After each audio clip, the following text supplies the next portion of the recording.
Ազգային ժողովը չընդունեց հեռուստատեսության և ռադիոյի հանձնաժողովի անդամ Հակոբ Հակոբյանի լիազորությունները դադարեցնելու նախագիծը։ Խորհրդարանը շարունակեց հերթական նիստերի աշխատանքը։ Պատգամավորները նախ քվեարկություններով ընդունեցին հերթական նիստերում քննարկված օրենսդրական նախաձեռնությունները, ապա արդեն արտահերթ նիստում քննարկեցին Հայաստանի աշխատանքային օրենսգրքում փոփոխությունների օրենքի նախագիծը, որի հրատապ քննարկելու անհրաժեշտությունը պայմանավորված է քաղաքացիների համապատասխան իրավունքների վերաբերյալ նախկինում ընդունված օրենքներում և մեկնարկած բարեփոխումներում ճշգրտումներ անելու հանգամանքով։ Նախարարի տեղեկացմամբ 2024 թվականի դեկտեմբերի 4-ին աշխատանքային օրենսգրքում կատարված փոփոխությունների հիման վրա որոշվել է, որ 2026 թվականի հունվարի 1-ից աշխատանքային պայմանագրերի կնքումը, դադարումը կամ փոփոխումն իրականացվելու է բացառապես թվային համակարգով։ Նաև որոշվել է, որ 2026-ի հունվարի 1-ից մինչև 2026-ի դեկտեմբերի 31-ը ժամանակ է տրվելու գործող աշխատանքային պայմանագրերի թվայնացման համար։ Գործընթացը նաև ենթադրում է էլեկտրոնային ստորագրությունների առկայություն թե աշխատակիցների մոտ,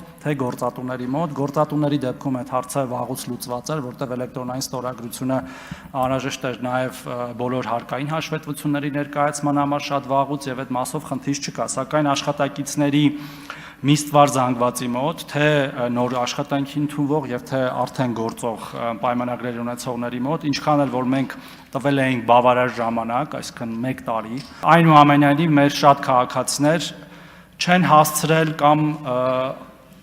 ժամանակին չեն ձեռք բերել իրենց նույնականացման քարտերը, առանց որի հնարավոր չէ ակտիվացնել էլեկտրոնային ստորագրություն եւ մենք հիմա բախվում ենք մի իրավիճակի, երբ փաստացի մեր որոշ քաղաքացիներ զրկվում են իրենց աշխատանքային իրավունքները իրացնելուց։ Նախագծի նպատակն է ապահովել էլեկտրոնային թվային ստորագրության խնդիր ունեցող անձանց աշխատանքային հարաբերությունների ծագման անխափան ընթացքը, աշխատողների աշխատանքային իրավունքների իրացումը, հաշվի առնելով այն, որ դեռևս ոչ բոլորն ունեն նույնականացման քարտեր։ Այստեղ էլ մի խնդիր է առաջանում, որ եթե մենք հիմա նույնիսկ մոտ 200,000 քաղաքացու շատ 24 ժամյա ռեժիմով աշխատելով առանց շաբաթ-կիրակի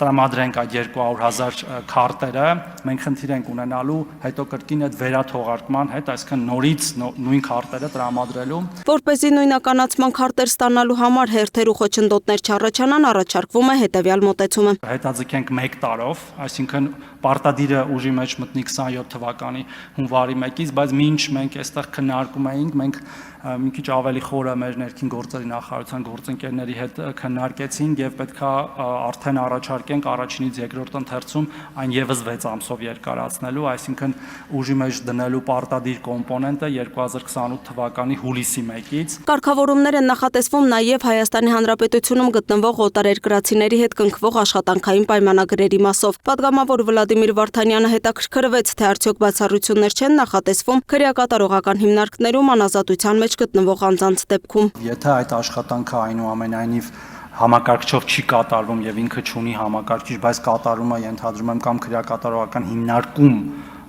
որը ունի հասանելիություն համակարգիչների, դա կարծում եմ կարելի է կազմակերպել, բայց եթե պարզվի, որ չի կարելի կազմակերպել,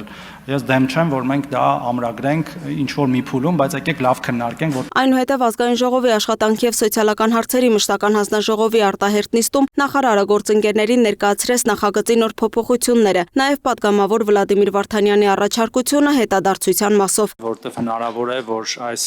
ըստ էության մոտ 1.5 ամսվա ընթացքում տեղի ունեցած լինեն դեպքեր, երբ որ այնուամենայնիվ քաղաքացիների հետ պայմանագրերը կնքված լինեն թղթային տարբերակով, որպեսզի այս կարգավորումները վերաբերեն նաև դրանց եւ որևէ վարչական պատասխանատվություն դրանց համար չառաջանա։ Հանձնաժողովը դրական եզրակացություն տվեց այս լրացված փոփոխություններով նախագծին, որից հետո երկրորդ ընթերցմամբ այն շարունակվեց արտահերթ ձևաչափով կրկին քննարկվել Ազգային ժողովի նիստերի դահլիճում։ Ամբողջ նպատակն այն էր, որպեսզի մենք հնարավորություն տայինք եւ բոլոր այն քաղաքացիներին, ովքեր հայտնվել էին ակամայից այս իրավիճակի մեջ, վերջիներս կարողանային օգտվել օրենքի բոլոր առավելություններից եւ շնորհակալ եմ հանձնաժողովի նման որոշում է կայացել, հուսամ դրական քվեով կարժանացնենք այս նախագիծը։ Նոր կարգավորումները նպատակ ունեն բարձրացնելու թափանցիկությունն ու ապահովելու աշխատողների իրավունքների առավել արդյունավետ պաշտպանություն։ Խորհրդարանը քվեարկությամբ ընդունեց ներկայացված նախագիծը։ Լուսինե Գրիգորյան, Free News, Ազատ լուրեր։